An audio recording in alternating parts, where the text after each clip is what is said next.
духтури дандон дар шаҳри Москва.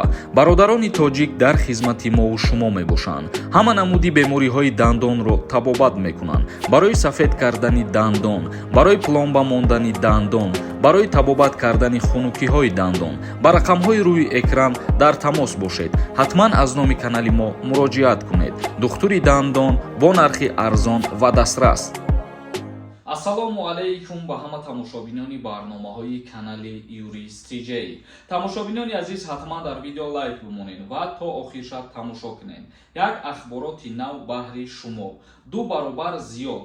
Саудӣ квотаи ҳаҷ барои ҷумҳурии Тоҷикистонро зиёдтар намуд. созиш дар мавриди ҷудо намудани теъдоди бештари квотаи ҳаҷ барои зоирони тоҷик зимни сафари ахири як ҳайати мақомдорон ба Арабистони Саудӣ ҳосил шудааст. ин миқдор квотаҳо барои зоирони тоҷикро Арабистони Саудӣ ҷудо кардааст, яъне ки дар соли 2023 ҳудуди 7000 ададро ташкил медиҳад. Ба иттилооти манбаъ, созиш ахиран зимни сафари ҳайатии Тоҷикистон таҳти роҳбарии раиси кумитаи дин Сулаймон Давлатзода дар Арабистони Саудӣ ҳосил шудааст. яъне ки дар давраи беморӣ, вақте ки дар тамоми дунё паҳн шидагӣ буд, квотаи ҳаҷ барои шаҳрвандони ҷумҳурии Тоҷикистон ба 3500 расидагӣ буд. гуфта мешавад ки Арабистони Саудӣ ахиран барои ҳамаи шаҳрвандони рӯи дунё эълон карда буд ки тамоми маҳдудиятҳо бекор шидагианд барои сафар кардан ба ҳаҷ. зиёд шидани квотаҳо мо ира дар назар дорем ва Арабистони Саудӣ ира дар назар дорад ки шаҳрвандони ҷумҳурии Тоҷикистон агар ҳаҷи фарзӣ сафар кунанд, барои ана ҳамин шахсиятҳо тааллуқ дорад. агар ки нафарони ҳаҷи умра сафар мекунанд, ба ӯ шахсиятҳо тааллуқ надорад. дар ҳаҷи умра чӣ қадар шаҳрванде ки мехоҳад сафар карда метавонад ба Арабистони Саудӣ. тамошобинони азиз, ин буд як камтарак маълумотҳо оиди дар соли 2023 ба Арабистони Саудӣ сафар кардани шаҳрвандони ҷумҳурии Тоҷикистон.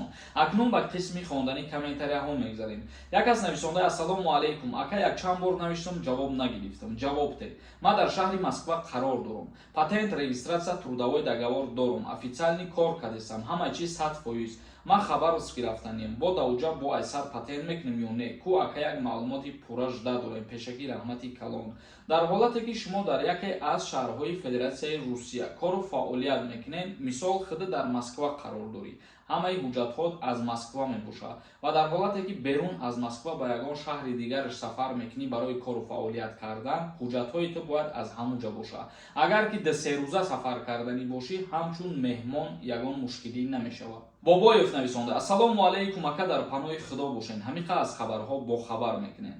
ҳазор раҳмати калон бародари азиз, худованд ҳамаи мо шуморо ҳифз кунад. экономика нависонда: салом ака, таксиҳо ҳам андоз месупоранд ё ин ки не? дар ҷумҳурии Тоҷикистон нафароне ки ба ҳайси ронандагӣ такси кору фаъолият мекунанд, бале, ана ҳамво литсензия доранд. ҳамун литсензия барои ҳамин қадар мебошад. ширкати шифофармо барои шумо дорӯҳои безарар ва фоидаоварро тавсия медиҳад. миноксидил барои зиёд кардани риш ва мӯи сар, эпимедиумная паста барои зиёд кардани қувваи мард, инчунин дорӯҳо барои сангу намаки гурдаро нест кардан ва дорӯҳо барои фарбеҳ ё хароб кардан ва инчунин дорӯҳо барои нест кардани простатит. ҳатман аз номи канали мо муроҷиат кунед, тахфиф карда мешавад.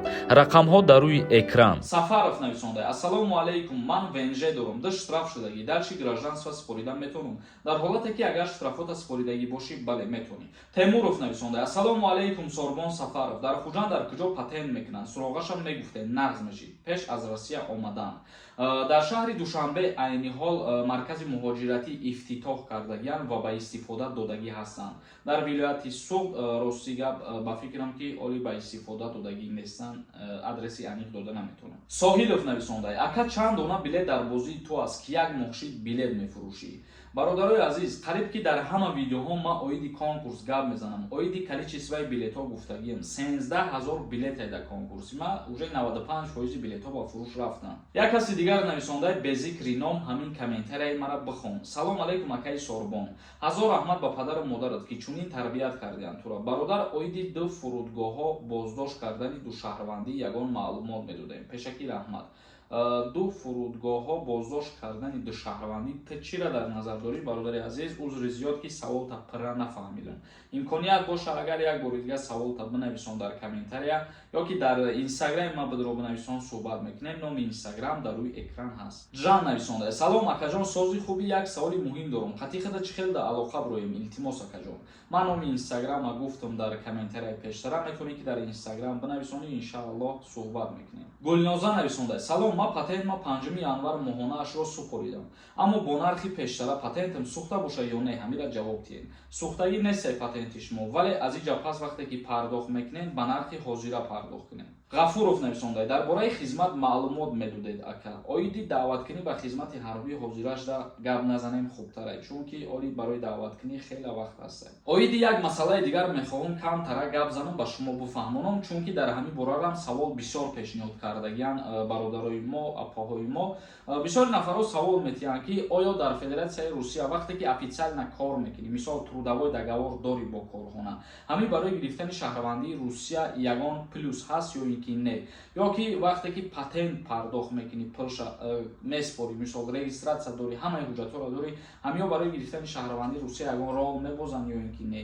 роли муддатча кӯтоҳ кардана бигин агар ин рола намебозад. шумо патент ё регистратсияам дошта бошен, дар муддати 1 моҳ ё 2 моҳ дар шумо гражданствои Федератсияи Русия наметиҳанд.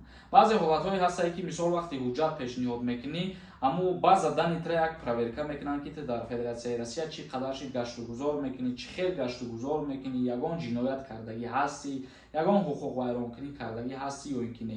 ин ҳамин чизоро метавонанд проверка кунанд. мақсад дигар ягон плюс надорад. патент доштан ё регистратсия доштан осон намекунад роҳи шуморо барои гирифтани шаҳрвандии Русия. тамошобинони азиз, ба ҳамин барномаи имрӯзара ҷамъбаст мекунем то видеоҳои оянда. худованд ҳамаи мо шуморо нигаҳбон бошад.